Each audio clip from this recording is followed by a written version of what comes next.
Em março de 1979, uma jovem desapareceu de maneira misteriosa em Oregon.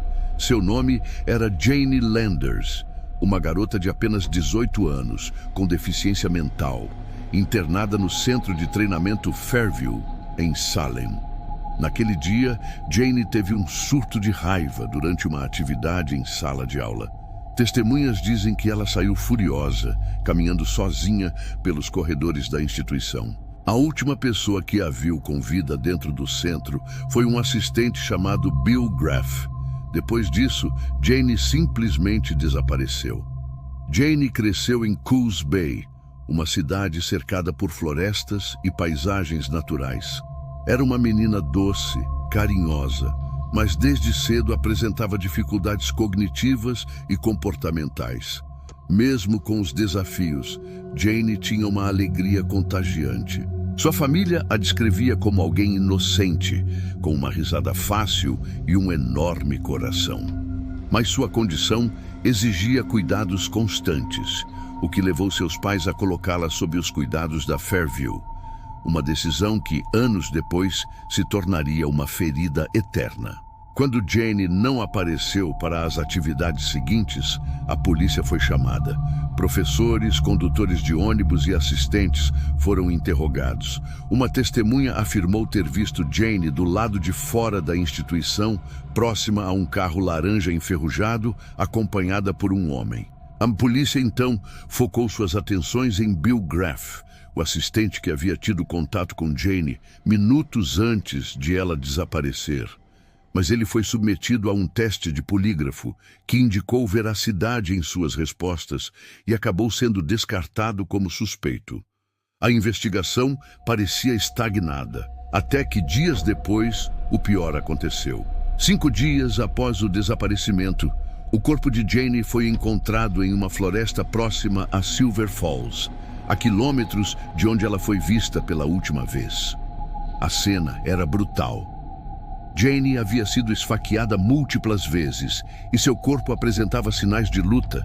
Curiosamente, não havia evidências de abuso sexual, o que confundiu ainda mais os investigadores. Mesmo com a brutalidade do crime, o caso esfriou. Sem pistas, sem testemunhas, sem suspeitos. Por décadas, a família de Janie viveu mergulhada na dor, sem saber quem havia tirado a vida de uma jovem tão indefesa. Mais de 35 anos depois, a irmã de Janie, Joyce Landers, decidiu tentar mais uma vez. Em 2015, ela entrou em contato com o Departamento de Justiça de Oregon, pedindo a reabertura do caso. Seu objetivo era um só: usar tecnologia forense moderna, especialmente o DNA, para encontrar o assassino da irmã. Foi uma decisão corajosa e, surpreendentemente, ela deu resultado. Em 2018, o Laboratório de Criminalística conseguiu isolar um perfil genético a partir de vestígios encontrados na cena do crime.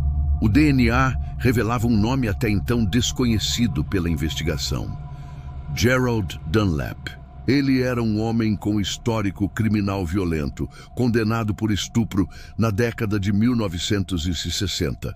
O que mais chocou a polícia foi descobrir que Dunlap havia trabalhado como zelador no Fairview Training Center pouco antes do assassinato de Janie.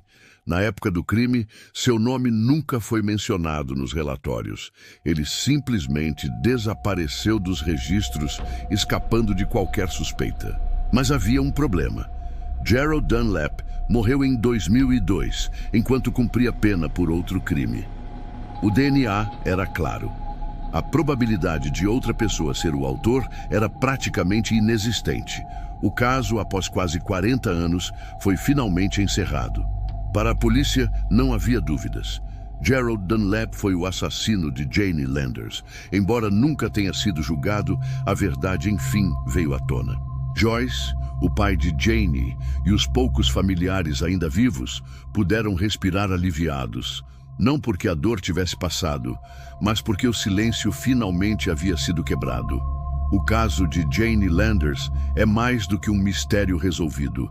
É uma lembrança cruel de como pessoas vulneráveis podem ser esquecidas e de como o sistema pode falhar. por décadas. Mas também é um exemplo poderoso do que a perseverança de uma família e o avanço da ciência podem alcançar. Jane, enfim, teve justiça, mesmo que tarde demais.